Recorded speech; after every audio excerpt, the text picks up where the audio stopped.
I'm an entrepreneur, like many of the listeners and of course the guests. And when you can really nail it in terms of the voice of your brand, it is so powerful. But Betsy, it's so hard. It's so difficult. So I'm sure you could spend a lot of time with this, but why do you think it's so hard when people are starting out, especially to find that voice? Well, there's two different questions. How can they find their voice or find their niche, if you will, or find what their business model is?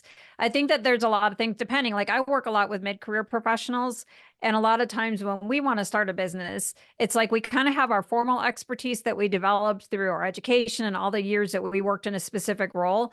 And then there's like this informal expertise that we really developed along the way. Like we mentored other people or we help people in leadership. Like that's where Dan, you were at. You kind of had your formal stuff around how do you build an insurance agency or risk agency, but then all the leadership development, and that's where your heart is versus this is what I know. So it's hard to trust that. So there's all that imposter syndrome, like, oh my gosh, like who am I to really do that?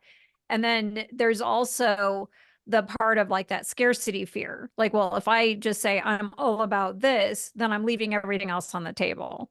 So there's a lot of issues. Like a lot of it's like a mindset type of thing. Like I think it's usually right there. We kind of know, but we don't really want to know because if we know what we know, now I got to deal with my vulnerability fears, my imposter syndrome, my money fears, and all the other stuff that goes along with it.